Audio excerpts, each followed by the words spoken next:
Hello friends, আমি beauty চলে এসেছি বিউটিস বেক অ্যান্ড কুক চ্যানেলে আপনাদের সঙ্গে আবারও একটা নতুন ডিজাইন নিয়ে। কেকটা ছিল আমার 1 পাউন্ডের চকলেট ফ্লেভারের কেক। আমি এখানে প্রথমে ক্রাম কোট করে ফ্রিজে রেখে দিয়েছিলাম, তারপরে এটা ফাইনালাইজিং করছি। কেকটা ছিল 2 বান্ধবীর জন্য, দুজনেরই একই দিনে জন্মদিন ছিল, তাই ভাবলাম কেকটাকে 2 ভাগে ভাগ না করে কিভাবে একটা কেকের মধ্যে দুজনের জন্মদিনটা পালন করা যায় সেইটাই আমি একটু অন্যভাবে প্ল্যান করেছি। হয়তো দেখে অনেকে মনে করবেন এটা বেবি শাওয়ার কেক, অ্যাকচুয়ালি তা নয়। 2 বান্ধবীর জন্মদিনের কেক হচ্ছে। একদিকটা আমি লাইট ব্লু কালার দিলাম আর একদিকে লাইট পিঙ্ক দিচ্ছি।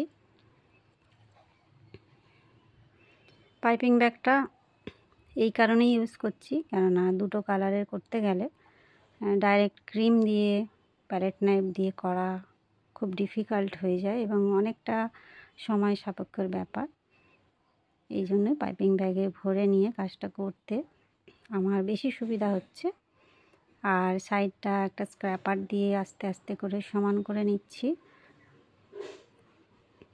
এরকম স্ক্র্যাপার যদি না থাকে তাহলে কোনো কার্ডবোর্ড বা তাস, এটিএম কার্ড এগুলো ব্যবহার করা যায়, সেম রেজাল্ট পাওয়া যাবে, তবে একটু টাইম লাগে আর কি। প্যালেট নাইফ দিয়ে যতটা তাড়াতাড়ি হয়, স্ক্র্যাপার দিয়ে উপরের ফিনিশিংগুলো আনতে একটু টাইম লাগে। আমি একটা সিলিকন ব্রাশ নিয়েছি, নিয়ে এইভাবে লাইন টেনে দিচ্ছি, দেখতে যেন আর একটু ভালো লাগে।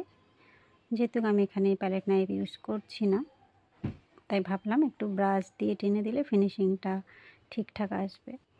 আচ্ছা, এখানে আমি মিডিয়াম সাইজের স্টার নজেল নিয়েছি আর একটু করে গ্যাপ রেখে একটা করে ডট ডট দিয়েছি, ফুল হচ্ছে ছোট ছোট। আর একটা ব্লু কালারের ক্রিম নিয়েছি।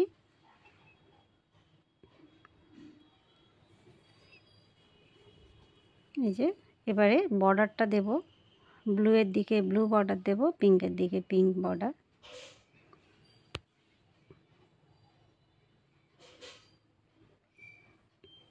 এবারে পিঙ্ক কালারের ক্রিম দিয়ে দিচ্ছি। সবই আমার ছোট সাইজের স্টার নজেল। নজেলগুলোই কোনো নাম্বার নেই,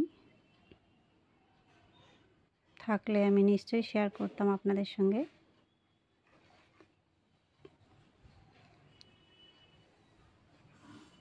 এবারে আমি দুটো গোলাপ বানাবো। এটা হচ্ছে R11 নজেল, বড় সাইজের রোজ নজেল। আমি একটা একটা করে রোজ বানাবো, একটা ব্লু একটা পিঙ্ক। একটু ধীরে ধীরেই দেখাচ্ছি আমি। রোজটা আমি যেখানে শেষ করছি ঠিক তার আগে থেকে শুরু করছি। ব্লুয়ের দিকে পিঙ্ক দেব, পিঙ্কের দিকে ব্লু দেব। সিম্পলের উপরেই থাকবে, বেশি কিছু আর করব না। এইবারে পিঙ্কটা বানাচ্ছি। সবসময় আমি একটু বেস বানিয়ে নিয়ে তারপর গোলাপটা করি। এতে যতটা বড় আমি চাইছি গোলাপ বানাতে ততটা করা সম্ভব হয়, ইজি হয় এবং তুলে বসাতেও সেটা সুবিধা হয়। কিন্তু নিচের বেস যদি না থাকে অনেক সময় তুলে বসাতে গেলে সেটা নষ্ট হয়ে যায়। যে আমি আস্তে আস্তে দুটো বসিয়ে দিলাম। নামটা লিখে দিচ্ছি, চকলেট গানাশ দিয়ে করছি। এখানে ক্রিম দিয়েও লিখতে পারেন, কোনো অসুবিধা নেই। আমি গানাশটাই বেশি ইউজ করি, কেননা এটা একবার ভরে রেখে দিলে আমার বেশ অনেক দিন ধরে আমি এটা ইউজ করতে পারলাম। তারপরে গানাশটা যেহেতু একটু ব্ল্যাক, সেই জন্য যেন মনে হয় সব কিছুর মধ্যে ফুটে ওঠে। এবারে কয়েকটা সুগার বল নিয়েছি, হোয়াইট পার্ল ছড়িয়ে ছিটিয়ে দিচ্ছি কেকের উপরে, বেশি দেব না। সব সময় সিম্পল কেক বানাই, আবার মাঝে মধ্যে একটু বেশি করে ফেলি, যে সিম্পল জিনিসও খুব সুন্দর লাগে।